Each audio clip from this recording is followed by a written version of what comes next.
Hi everyone, thank you so much for coming to this event. My name is Maya Goodfellow. I'm an author and academic at Sperry, the University of Sheffield, and a visiting research fellow at the Sarah Parker Remond Centre for the Study of Race and Racialisation at the University College London.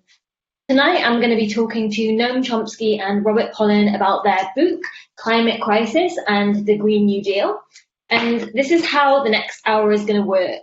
So for the first 40 minutes, I'm going to be talking to them. And after that, we're going to have some questions from you. So if you want to send in any questions live, then please do so in the Q&A box and let us know where you're sending your question in from.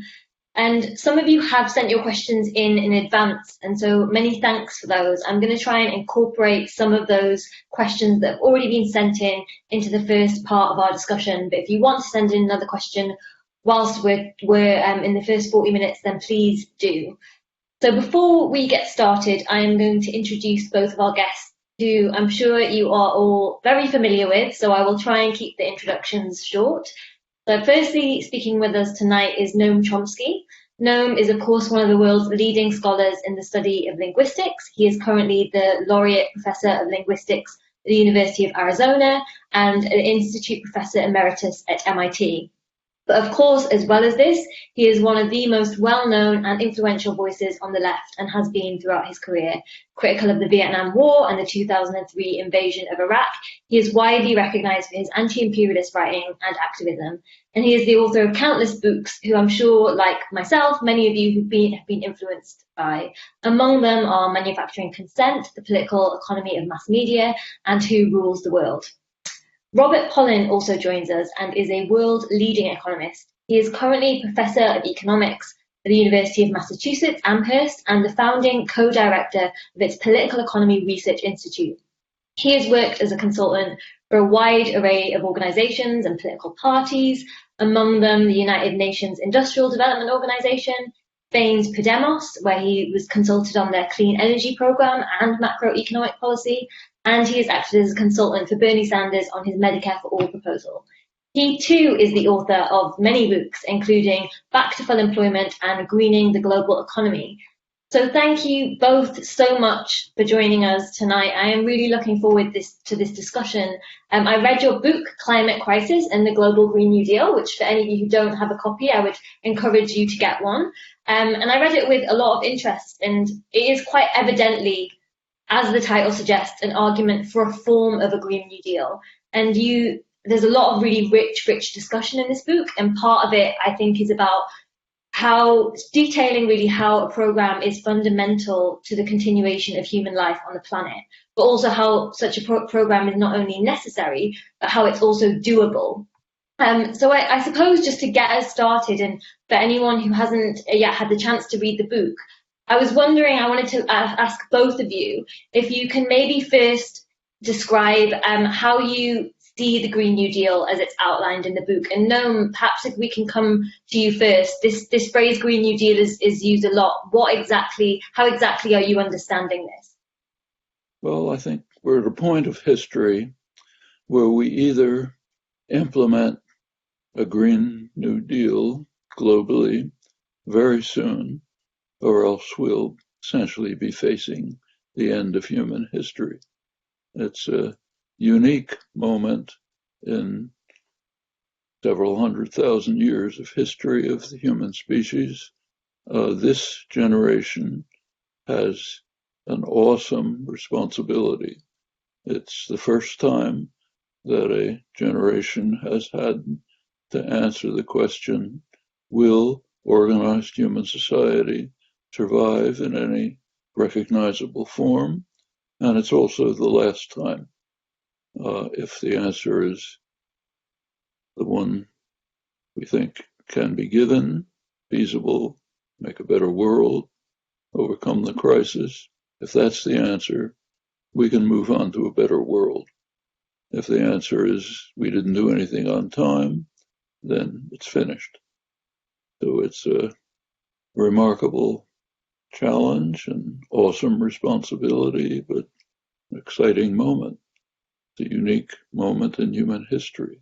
It's not just the growing, expanding environmental crisis. There's also a growing threat of nuclear war, which will quickly become terminal. There's many other problems.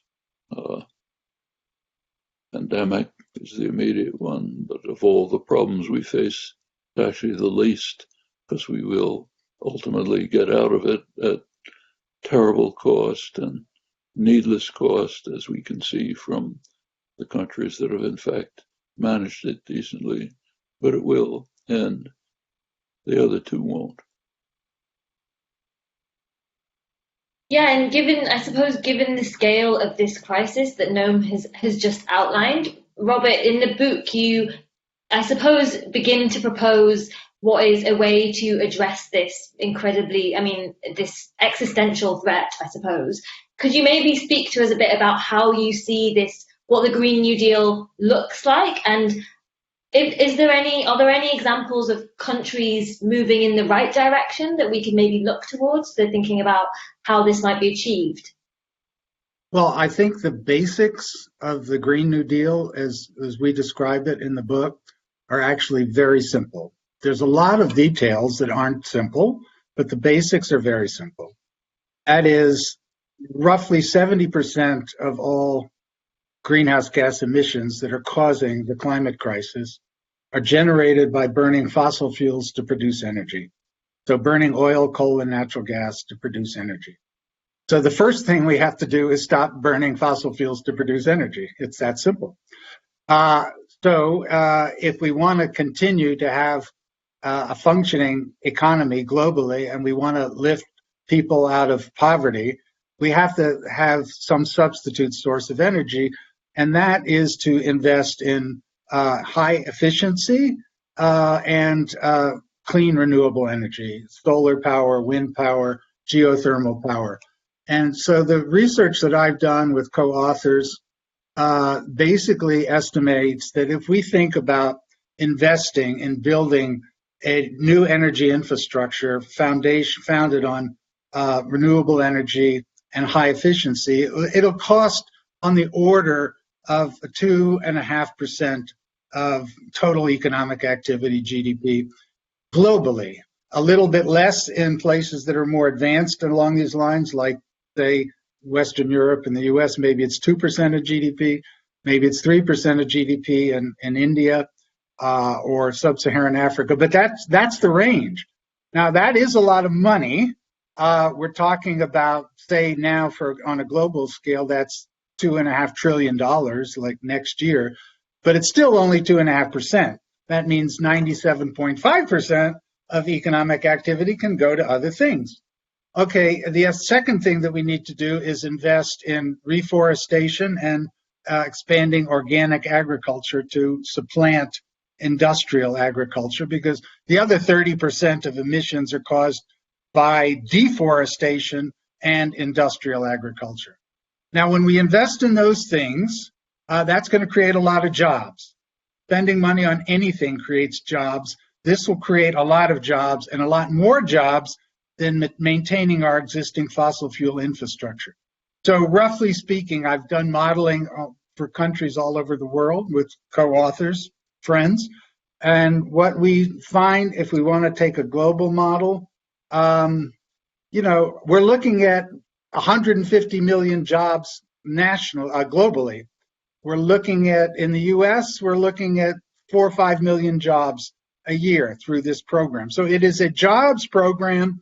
And if you listen to Biden, including last night in his interview on TV, he said it. The climate program is a jobs program, and he's right. We are going to lose. The fossil fuel jobs are going to be lost inevitably, because we're going to phase out fossil fuels down to zero. We have to. But we have to take care of the people and the communities that are going to be hurt. That's the other component of the Green New Deal, as I understand it, which is just transition. As first articulated by the great labor leader Tony Mazzocchi in the United States 35, 40 years ago. And the just transition means that you have to give the workers, you have to guarantee their pensions, you have to get them other jobs, you have to guarantee their wages, and you have to move the communities into investing in other things. Those are the critical features of the Green New Deal. When you do those things, you also create a lot of opportunities that aren't existing now under the fossil fuel infrastructure. That is, a lot of opportunities for small scale, what we call distributed energy systems that can operate much more easily in communities and will create opportunities, for example, in most of the rural populations in less developed countries that have no access to electricity. We're looking at 40 to 50% of these regions. They can set up solar and wind power systems relatively cheaply. We can have opportunities for co-ops to supplant big corporate energy structures. And that's the essence of the Green New Deal. It will generate less expensive energy. It will create opportunities for alternative ownership systems. It will create more jobs, and it will also save the planet. Yeah, thank you for that overview. I think that that's a really good explanation of some of the things that are detailed in the book. And I suppose perhaps one of the obvious questions, Noam, is given that you've outlined the scale of the crisis and Robert has spoken about what the solutions look like, I suppose begs the question is why this hasn't happened yet? Why have governments been so slow to act? How should we understand the fact that we've even reached this crisis point? Could you maybe speak to us a bit about why we're in the state that we're in? Well, if there were an extraterrestrial observer, if there were any, looking at Earth, they would assume we're insane. Very simply, the crisis is coming. There's no question that it's crisis coming. We don't have a lot of time, but too many of us are acting as if it's just normal. Actually, it's not unlike the reaction to the pandemic. So take what just happened in Europe. They had a first wave. They decided it's all over. Everyone wanted to go on vacation, so they went to the beaches in Spain. They went to parties and so on. Now they have a second wave worse than the first one. It was clear that it was going to happen. Anybody who could think about it could see that it's going to happen, but I'd rather have fun. I like my vacation. Well, this is a very magnified, enormously magnified version of the same thing. I'd like to go on with my normal life. I don't want to think about it. Something will happen. If you're in the United States, about half the population, Republican Party, most of them don't even think it's happening. It's maybe 20, 25% think that it's a serious problem. Not stupidity. If you're listening to Fox News, Rush Limbaugh on the radio, President Trump in the White House, that's what they tell you. So why should I believe anything else? Actually, we just saw a very dramatic example of that in the last election, which illustrates in microcosm what's happening generally. There's been a lot of discussion and lamentation about the fact that in South Texas, on the Mexican border, it's a Mexican-American area population. It's an area where people haven't voted Republican for a century, literally, since Warren Harding. The vote moved to Trump, in some cases even giving him a majority. Shocking change. Well, what happened? What happened is that in the last presidential debate, Biden made a terrible gaffe for which he was sharply criticized by liberal commentators. How could he do something that stupid? At the very end of the last presidential debate, he said, in effect, we have to do something to ensure that organized human life can persist on the earth. Now, actually, those weren't his exact words, but they were the logical equivalent. He said, we have to move to transition to a non-fossil fuel economy. Same thing. Terrible gaffe. He's going to lose the donors. The fossil fuel companies aren't going to fund the Democratic National Committee. People are going to be upset. They'll lose their jobs. That's what happened in South Texas. People felt this guy is coming to tell us he's going to steal our jobs, destroy our communities, destroy our businesses, and just because some liberal somewhere claim there's a climate crisis. Well, that's the cultural, mental world that you live in. It's very reasonable to vote for Trump instead of somebody who says we have to transition to an oil-based economy. Now, there was a possible answer to this, namely what you just heard from Bob. If the organizers for the party should have been down there telling people, this is what you have to think about.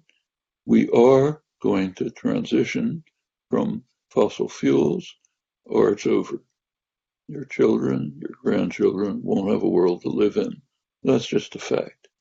And furthermore, we can do it in a way which will improve your lives, give you better jobs, better work, better communities, everything to your advantage. It's all possible. Here's the ways to do it.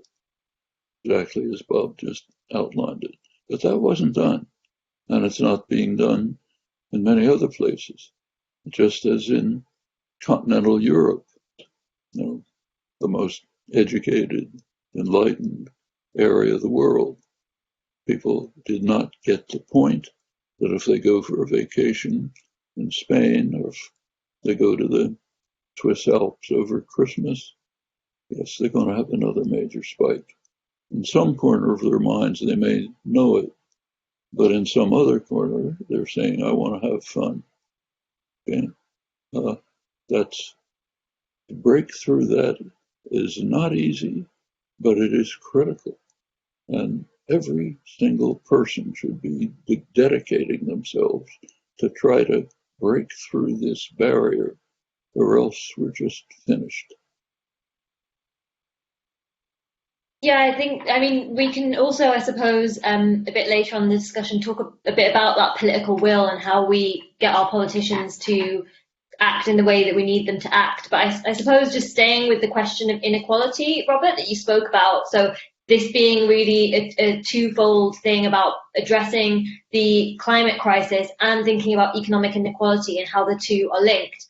One of the things that particularly we've seen highlighted with the pandemic in countries like the US and the UK is the racial inequality that exists within these countries. And one of the things that Congresswoman Alexandria Ocasio-Cortez has talked about is the Green New Deal program to also be concerned with social justice, but specifically racial justice. And I suppose how might we think about the Green New Deal being key to addressing racial injustice in our economic system, as well as more broadly economic inequality? Well, the Green New Deal works in terms of addressing inequality in a few dimensions. First of all is job creation. The strongest measure to address inequality in the labor market, job inequality, is to have a tight labor market, is to have a full employment economy. In fact, there was some very good research on this in the U.S. that just came out. The single biggest thing that can be done to address inequality in the labor market right now, the single biggest, is to raise the minimum wage and to expand jobs. And so the Green New Deal works by creating more jobs, and a lot of the jobs as they exist now aren't good jobs. They're fairly low quality, and that's true. I've done the work on this in a lot of countries, including China. One of my co-workers, Ying Chen at the New School for Social Research, has looked at job creation through the green investments in China and shows that there are a lot of jobs, but they're not good jobs. So we have to also focus on the opportunity to make them good jobs through expanding unions, creating opportunities for people to organize and to fight for the good jobs, and to also establish these regulations, because the green investments are going to be subsidized by government, or they're going to be direct public spending. And so there have to be high labor standards associated with this. And so that's one way. A second way is that in the U.S. and elsewhere, we know that the siting of high toxic utilities and polluting activities are in low-income communities, and not even just low-income communities. In low-income communities where people of color are more highly concentrated. So that has to be part of the Green New Deal, to shut those places down, and to shut them down initially, and then also to reinvest in these communities through the clean energy investment. And these are things that can be done easily, relatively easily, for precisely the reason that this can be done at all kinds of scale. You can put solar panels on roofs. You can have small-scale solar and wind farms right in cities.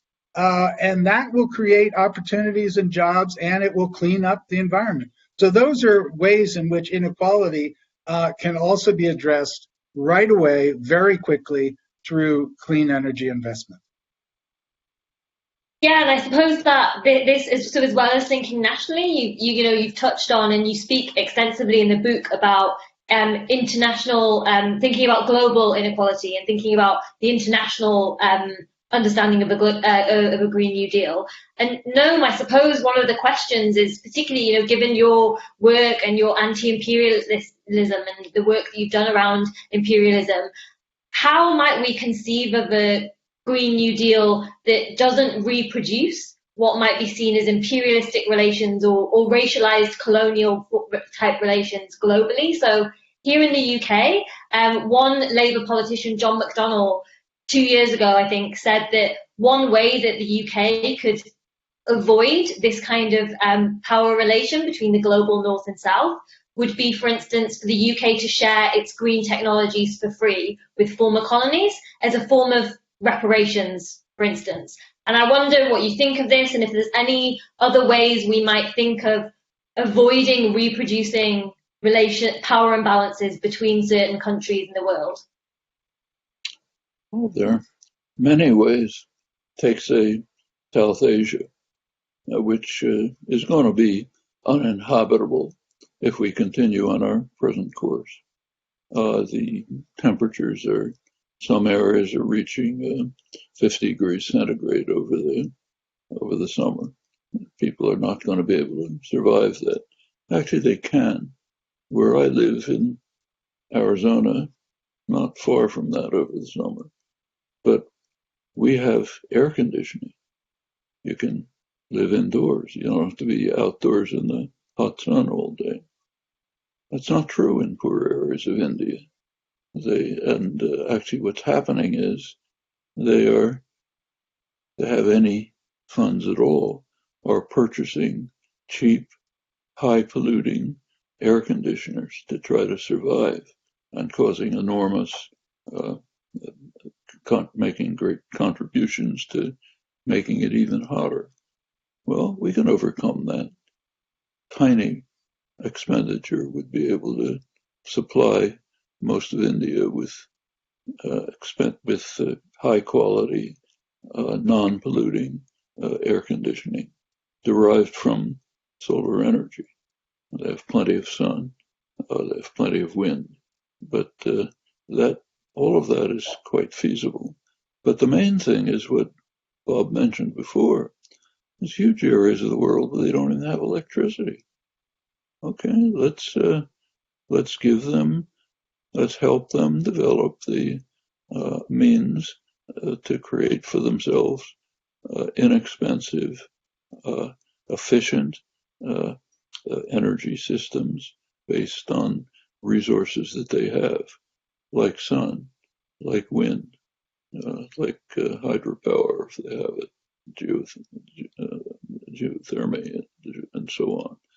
If you look back at the Paris negotiations, which started the international efforts, they were highly inadequate, but they did touch on many of the things that had to be done.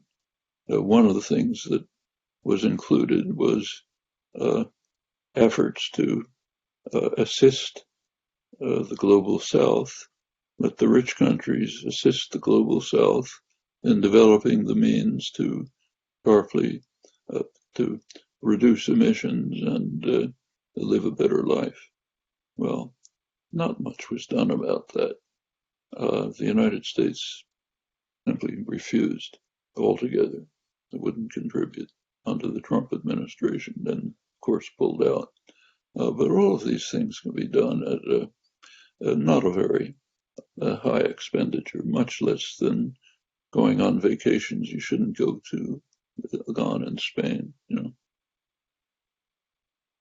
Yeah, Robert, I suppose that does lead us to the question that is something that comes up again and again in the book and again in discussions around a Green New Deal, which is really what we do around the political will. So persuading or putting pressure on politicians to implement some of these policies. And I suppose since the book was written, there's been a shift in the US given the election. And so I guess the question is twofold.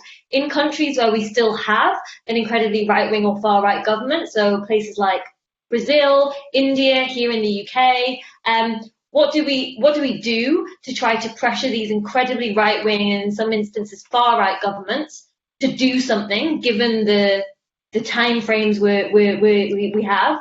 And what are your views on whether Joe Biden will, how much of an impact he will have in terms of the Green New Deal and shifts within the US?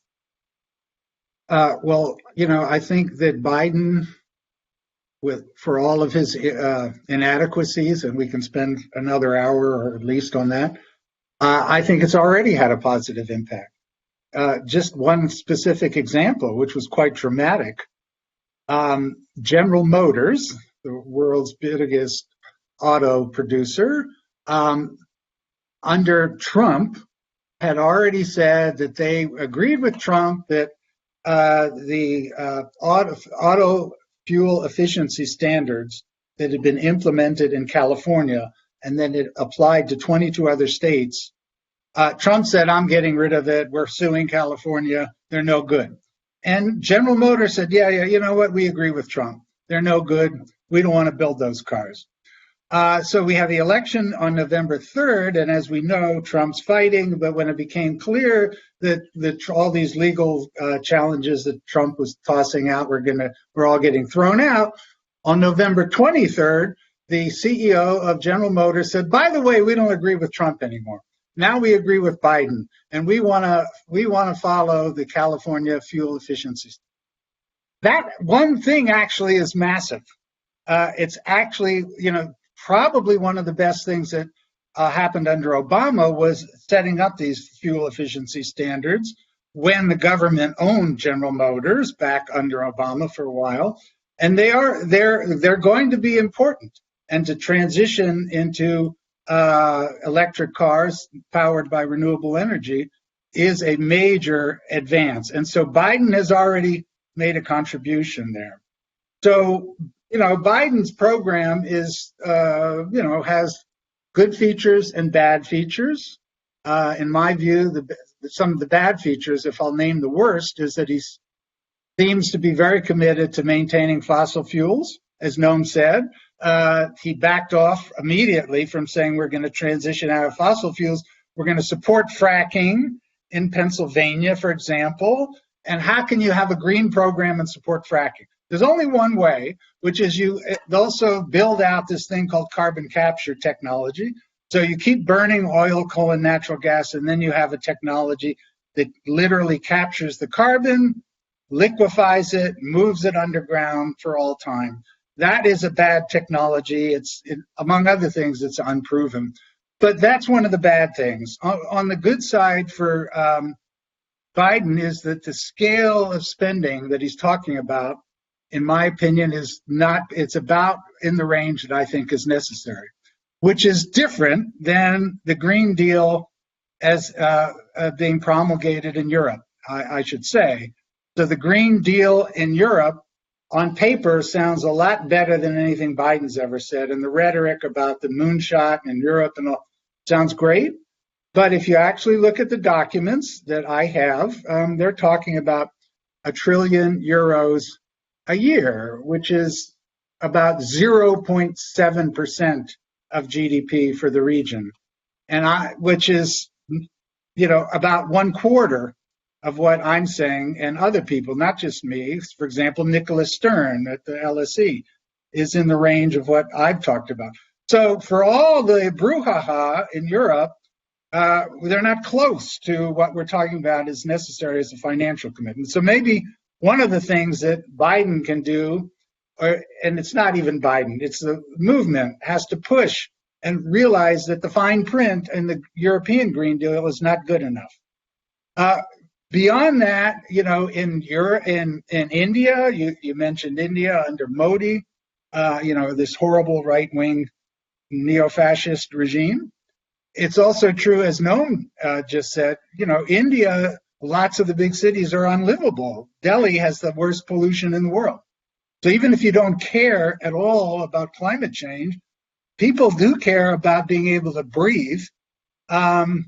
So on that basis, we have a foundation for advancing a Green New Deal in all of the big developing countries, no matter who's in charge, because these places are becoming unlivable. And the way to address that, I've done some work, but my co-workers, I'll mention Shovik Chakraborty and Rohit Azad, Indians, have done brilliant work in explaining a Green New Deal for India that would, you start with a carbon tax for that would apply to high-income people. The revenue generated would build solar infrastructure, and the solar energy would be distributed free. And it would initially go out to the rural areas, as Noam said, to create, for the first time, electrification in half of the rural areas. So those are the kinds of things. Even right-wing governments can support that. Obviously, we want to get rid of the right-wing governments, but in the meantime, let's establish the foundation for a transition. Yeah, I suppose one of the things that comes into that in terms of pressuring government, in that you do discuss briefly in the book, is thinking about direct action or that forms of protest that maybe will be successful, or how successful they will be, what tactics activists might pursue. And I'm just thinking, I'm in the UK at the moment, and here we have a government that has just committed £16.5 billion to defence spending and only £12 billion to climate-related policies. And so we evidently still have this big problem whereby the seriousness of the scale of the climate crisis is simply just not being understood, or politicians, at least here, are not engaging with it. And no, I think we've had very powerful protests globally, but also here in the UK. Extinction Rebellion is one of the movements that is trying to challenge some of the governments that are refusing to act efficiently on this. And I wonder what role you see groups like Extinction Rebellion, other forms of protest groups and taking direct action, what role they might play in trying to influence governments. Well, one of the rather striking and in many ways both inspiring and depressing features of the current period is that the struggle to save us from our own folly is being led by young people. It's inspiring, but it's also depressing when Greta Thunberg stands up and says, "You have betrayed us." Quite right. We have betrayed them. And they're the ones who carry the burden and are leading the way forward. For the older generation, that should not be tolerated. yes, we betrayed them, but there's a lot that we can do right now. Extinction Rebellion, Sunrise Movement in the United States, the global strike, all of these are being carried forward mostly by young people. They're in the forefront. And their lives that are at stake. But it's the fact that we have betrayed them should not be forgotten. That should be more of an incentive to work harder to overcome the world that we've left to our children and grandchildren. Future generations, if we survive, are not going to look on that very favorably. We know what has to be done. Some are doing it, many are not, because they'd rather look the other way. And that is an intolerable situation. So yes, it is in the United States, the idea of the Green New Deal was way out at the margins a couple of years ago. Some young people in the Sunrise Movement have been agitating for it. They finally got to the point of sitting in congressional offices demanding that a Green New Deal be put on the legislative agenda. They got some support from young congressional representatives who had wept in on the Sanders wave, mainly Alexandria Ocasio-Cortez, strongly supported them. In the Senate, a senior senator from Massachusetts, Ed Markey, who has been interested in environmental issues all his life, he joined in. And it did move from the margins where it's something you laugh at to the center of attention. Now, that's a big achievement, just like what happened at GM is a big achievement. That's not, of course, the end of the game. You have to do something with those proposals. It shows the kind of thing that can be done and is being done overwhelmingly by young people, like Sunrise Movement, Extinction Rebellion, others. So the lesson is very clear. There's things that all of us can do, and we have to move expeditiously without delay to undertake the tasks that are before us, not just leave it to young people and say, you take care of it. Yeah, so I think just additionally to that, before we move to the audience questions, I wanted to know, Robert, as well, if there was anything, this is something that comes up a lot in terms of not only protest movements, but our individual, we don't want to reduce this all down to individual actions. Evidently, this is structural, but the question that often comes up from people when we're talking about the issue of the climate crisis is, what can people do around this? Is there anything that people can do in their lives, as well as pressuring politicians, in order to attempt to contribute to dealing with the climate crisis? Yeah, there's a lot, but I agree with you that just acting individually and in terms of one's own lifestyle, it's limited. I mean, one thing you can do is get solar panels on your roof. Another thing is to invest in raising energy efficiency in homes, if you own a home, or if you're in an apartment, to talk to your landlord about that, because those things actually do save money in addition to reducing emissions. Raising efficiency standards in buildings and transportation is by far the cheapest way to reduce emissions, by far. It's like 8 or 9 times cheaper than expanding renewable energy. So we shouldn't think of it as a boring thing that, that a few engineers care about and nobody else needs to care about. It's also the best way to expand jobs. So people should think about raising energy efficiency. They should think about how they move from one place to another. Public transportation, bicycles are great when possible.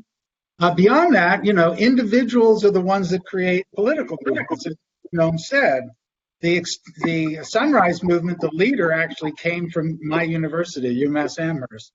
And that was because of student activism first here at UMass Amherst. And that was also focused around divesting the portfolio, financial assets at UMass. And that was a first step. Now the students at UMass, again, citing my own institution, are demanding that the entire university get off fossil fuels, not just selling the stocks. Selling the stocks is okay, but it actually doesn't accomplish much. Getting off of fossil fuels, that's a big deal. And I was on a committee at my university, and we were talking about these things, the grown-ups, the old people, and nothing ever happened. And it was comparable to what Noam just said at the level of Congress. The students sat in at the chancellor's office. We have a very reasonable chancellor. He said, I agree with the students. And he told our committee to figure out how to get off fossil fuels. Now, that's one institution, but we're a big institution. And if, let's say every big university, if students did that, that would have a massive impact, and it can be done right away. So that's the kind of thing I think we can all think about. Great, thank you for that. So encouraging everyone to act politically as well as thinking individually. So we're going to move to questions from the audience. So remember, if you want to ask a question, then please do send one in. And our first question is from Karen Hands. And Noam, I'm going to direct this one to you. Karen has asked, how much of a distraction has the pandemic been in diverting attention away from climate pledges and action around the world? Has this been a distraction that is harmful to, I suppose, progress on addressing the climate crisis? Well, the pandemic, of course, is hard to avoid. It affects everyone's life severely. Take me. I haven't been out of my home for months, not since March.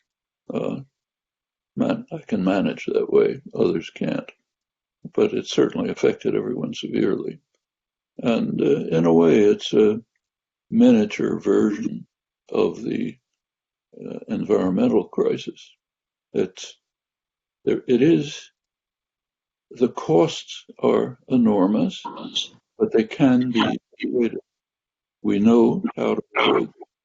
Actually, we knew how to avoid them back in 2003, when after the SARS epidemic was contained. It was predicted by scientists working in these areas that there would very likely be other coronaviruses, maybe more serious ones, which wouldn't be contained.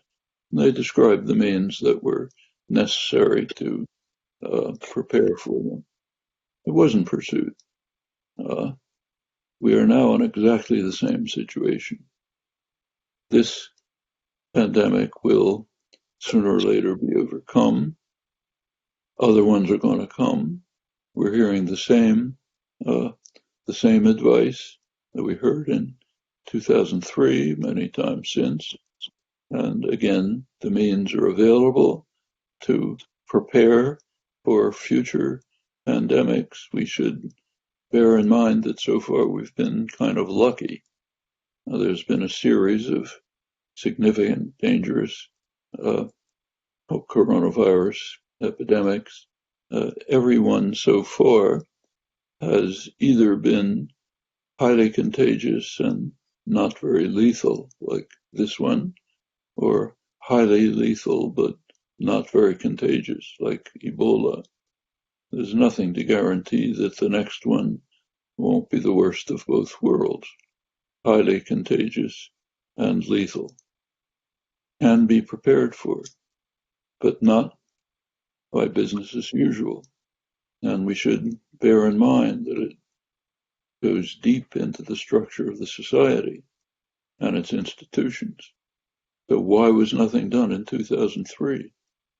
Well, somebody has to do it. They knew what to do. Somebody has to do it. Who's it going to be? Is it going to be the great pharmaceutical corporations, which have profits coming out of their ears, largely thanks to the protectionist elements in the mislabeled free trade agreements. Super rich, wonderful labs, great scientists. They can't do it by something called capitalist logic. You don't spend your money on something that might be useful several years from now, and you're not going to make much profit from anyway. A vaccine you don't take every day. So let's spend our money on things that make profit tomorrow. They're ruled out. Same thing in the future. What about governments? Well, we're living in the age of Thatcher and Reagan. Governments are supposed to stay out of things, not their business.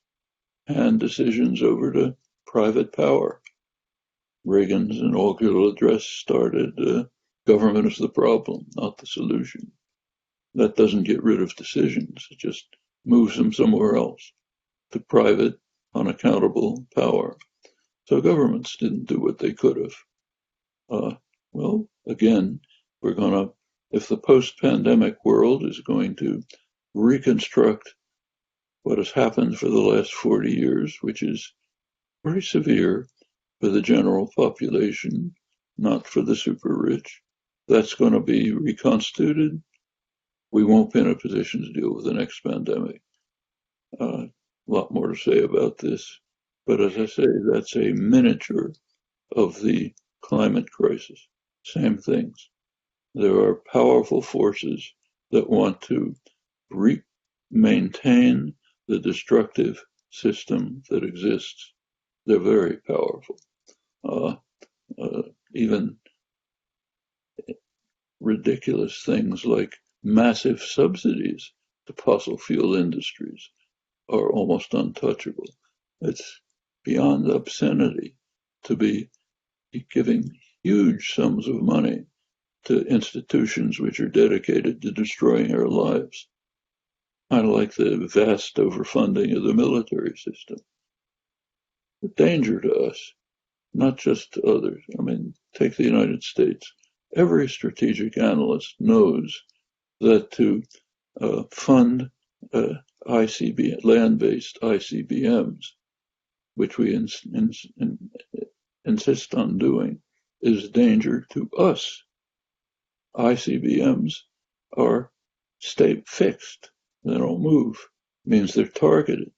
That means that Russia, China, sooner or later other countries know where they are and are prepared to attack them, which means that if there's any threat in the world, first thing they'll do is try to destroy them. And these are weapons of the use them or lose them category. You don't use them right away, they're gone. All of this means that in any moment of crisis, planners on both sides are incited to move on to terminal war. Every analyst knows this. We keep funding them. Well, why?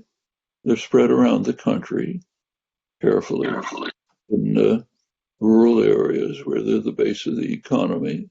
The local people in Congress insist on keeping them. These are suicidal elements of our society. We have to overcome them.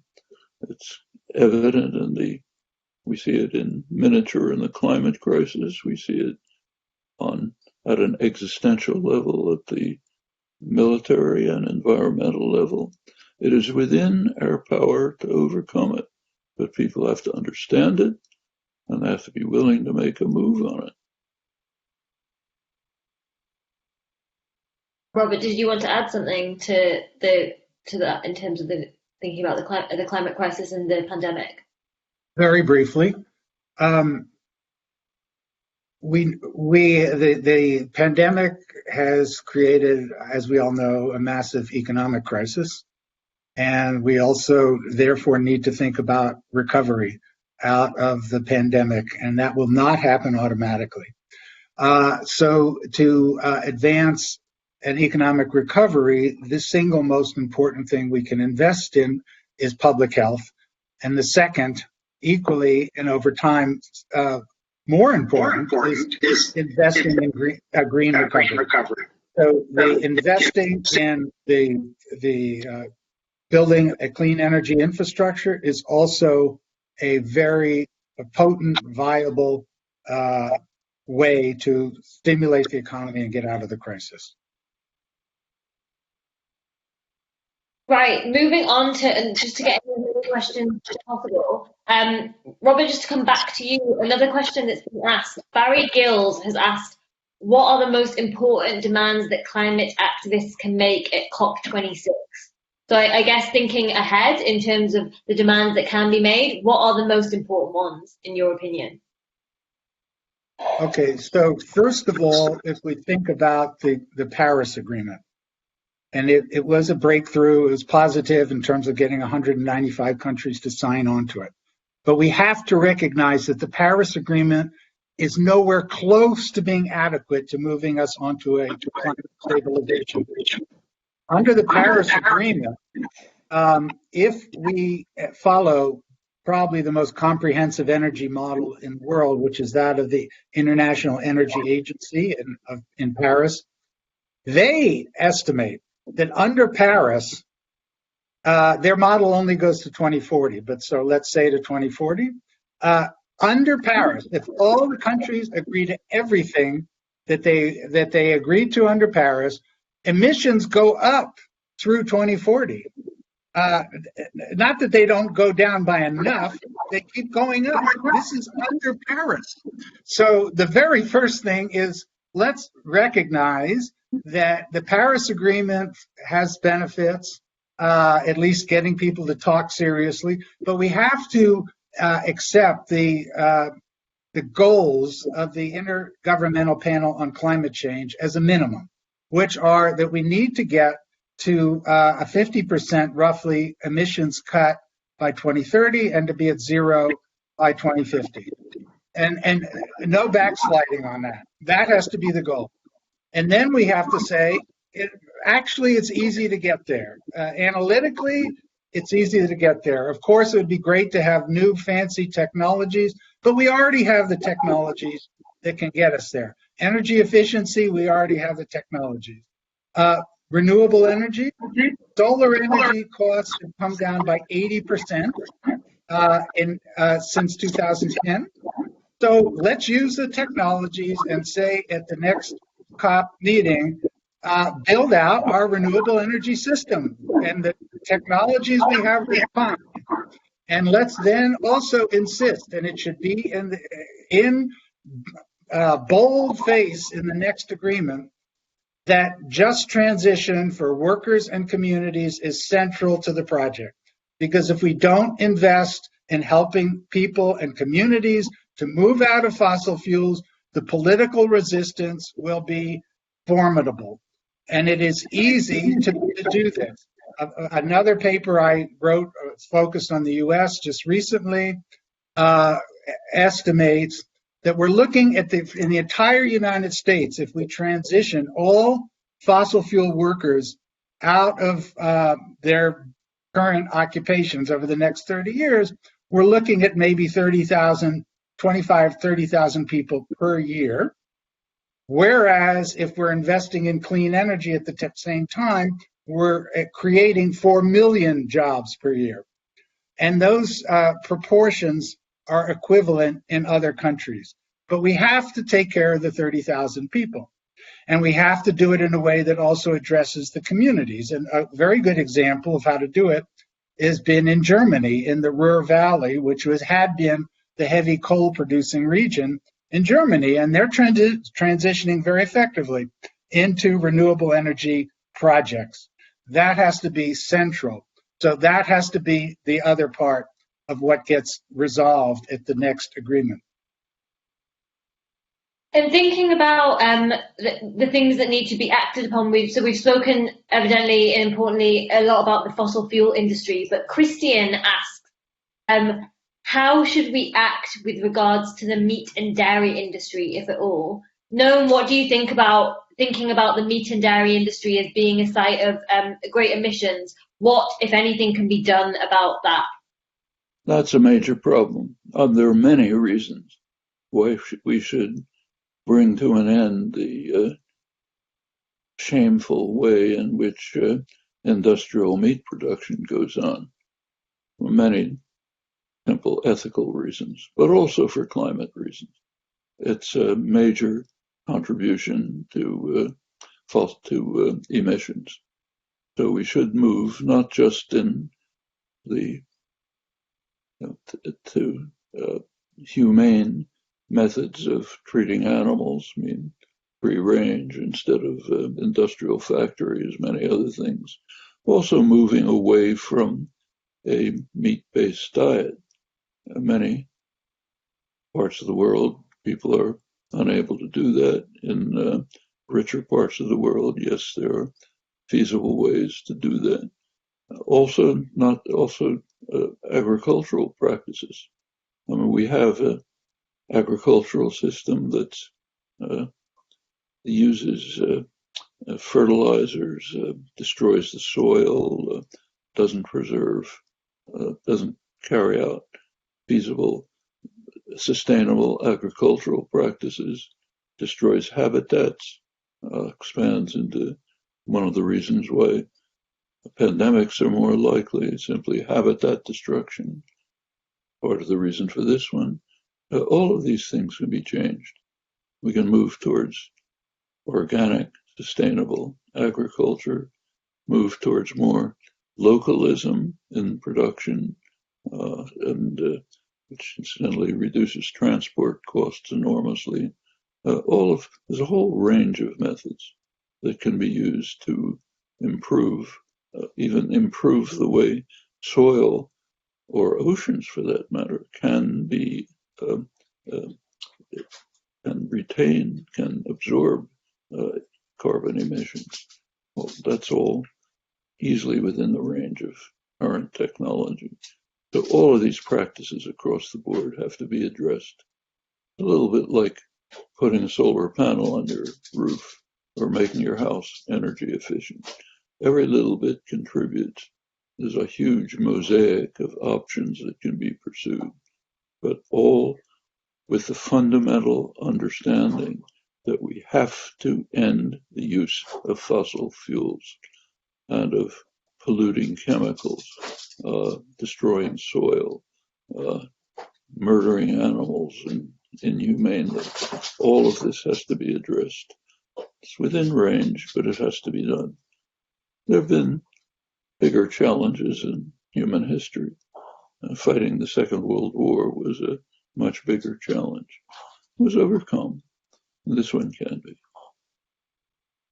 So unfortunately, we only have about 2 minutes left. So I'm just going to ask you both to end the same question, which has been sent in by Anusha. And I'll ask you first, Robert.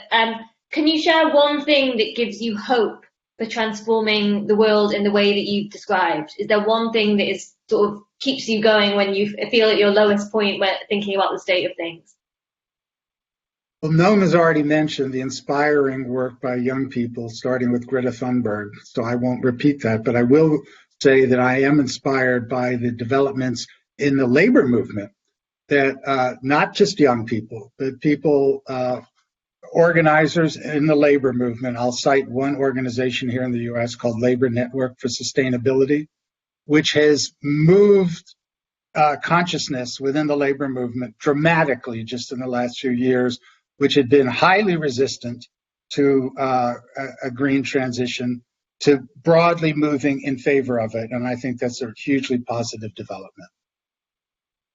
So, no, the same question to you. One thing that gives you hope for transforming our world. The thing that should give people hope is a very simple point of logic. We have two choices. We can say, it's hopeless, I give up. We can ensure that the worst will happen. We can say, there are opportunities, I'll grasp them, maybe we can make a better world. That's not much of a choice. Well, we have come to the end of our hour. So Climate Crisis and the Green New Deal, which is this book that I've been holding up throughout, is available to buy now. And if you don't have a copy, I would really encourage you to get one. So thinking about hope, this book is filled with ideas and then ways to make these ideas real. And so I think it's something that we should all be engaging with in terms of how we then also pressure our governments to change and take the necessary action. Guardian Live have more events coming up this year, including a Q&A with the screenwriter Aaron Sorkin and a look back at the big stories of 2020 with the Today in Focus team. So you can find out more about other Guardian Live events at theguardian.com/Guardian Live. But I just want to, unfortunately, we're not in a room together, so I will ask you to applaud in your living rooms or wherever you're watching this. And thank you for joining us, but really a round of applause for both Noam Chomsky and Robert Pollin for joining us today and answering all of our questions. It was a fascinating event and a real privilege to be able to speak with both of you. So thank you very much and enjoy your evenings, everyone. Thank you very much.